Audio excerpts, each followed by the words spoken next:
I'm looking at a list of the top 40 New Year's resolutions that people made last year in 2013, and immediately I noticed some problems, so I thought I'd make this video to address it. So hopefully, people watching who are making New Year's resolutions right now can do better than they did last year.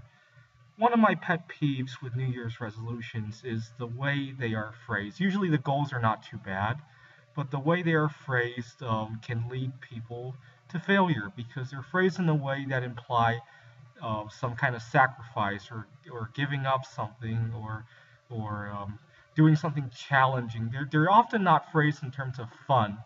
So I'm going to go through this list and show you some that are problematic. Read more books is okay. It would be nice if they quantified the purpose of the books. So, for example, right now I want to learn things about. Uh, I actually got interested in learning about organic chemistry because I was learning about certain toxic chemicals that we were involved in. So, the purpose of learning about the organic chemistry, the first purpose was to improve my health, obviously. Another side purpose of that is I can go out and talk to people about organic chemistry. I'm probably never going to make a living off of organic chemistry, but it's nice when I sit in the subway or on a bus or in a restaurant and the person sitting next to me happens to be studying organic chemistry and I could talk. So the purpose of that was the purpose of reading the organic chemistry books was to improve my health and to improve my social interactions with others. Obviously, this is very generic, so the person who's compiling this list won't know why people want to read more books. But if you're making this New Year's resolution, that would be a good thing to put in the New Year's resolution. I want to read more books about this subject so that I can do this and improve my situation with whatever. Number two, save more money. All right. Again, I would probably quantify that. If you're trying to save up to go on vacation next year, for example, you might quantify that. I want to go to a certain destination, either to unwind or to do something, or perhaps make new friends. Or the more you can quantify the advantages, and the more you can uh, somehow turn those disadvantages into fun new adventures, the better. So, number three, that's definitely a pet peeve of mine. Lose weight. Nobody likes to lose something. You don't go to Las Vegas to lose money, so lose weight kind of puts a negative connotation into the resolution. So a better one would be, and another problem with losing weight is that a lot of people equate lose weight with whatever number they see on the scale, almost like it's a barometer of their health, which it completely isn't. And so I wouldn't say lose weight. I would say improve my body appearance, or if you're suffering some kind of illness as a result of weight, uh, you might say something like improve improve my health by eating better or something like that, to put a positive spin to it. To gain another thing that I quit drinking soda 11 years ago, and one of the purposes of that was not to quote unquote lose weight, but the purpose was to one of the purposes at least was to gain the freedom from having to crave soda all the time. I looked at some of my friends who never touched soda and they just had a lot more freedom. They didn't worry about running out of soda at 2 in the morning. And so that was one of my purposes. Actually, I shouldn't say quit drinking soda. Again, gaining freedom from soda would probably be a better New Year's resolution to make. Redecorate is okay.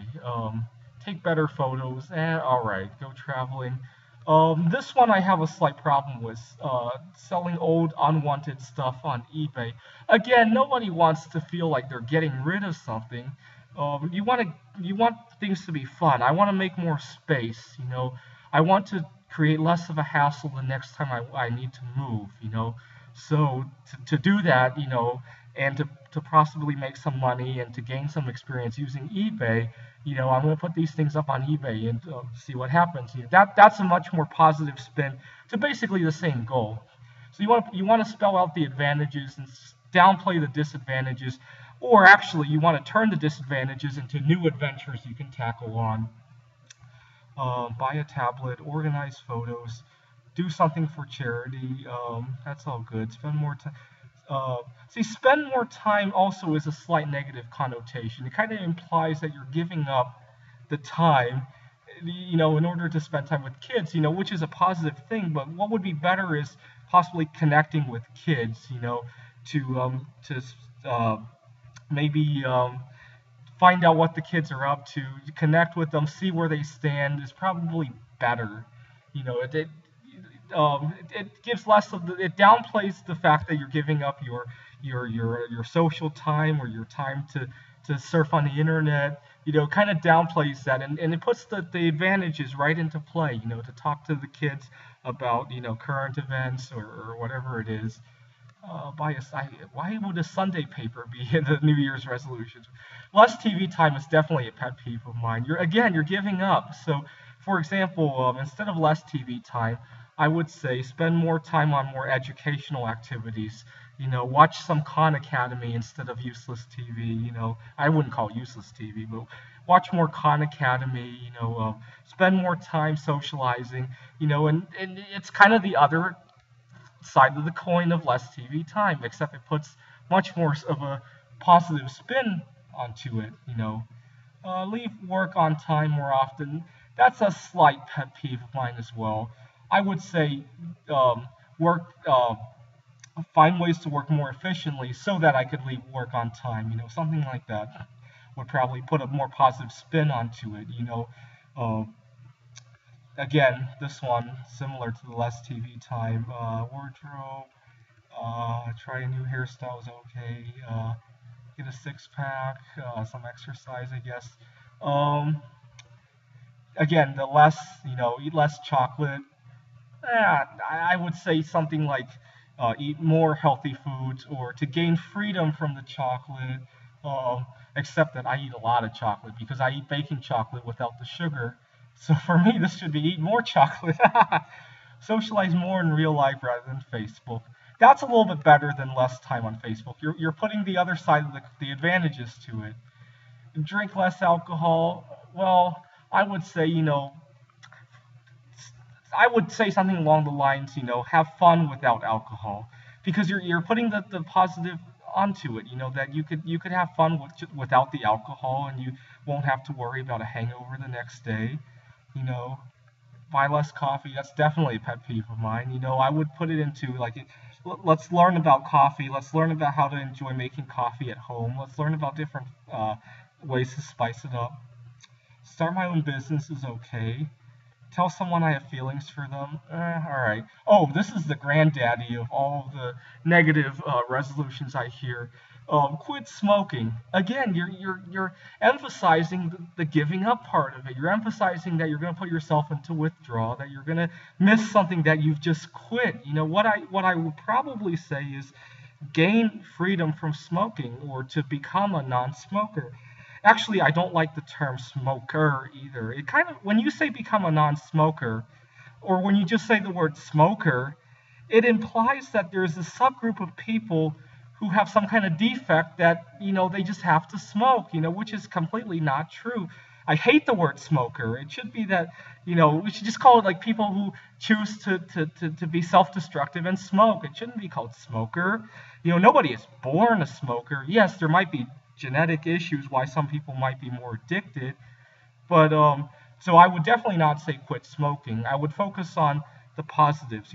Gain the freedom from smoking, become a non-smoker. Gain the freedom of having to put this awful stench on your clothes when you go to work. I'm saying that because I have a coworker who smells terrible from smoking.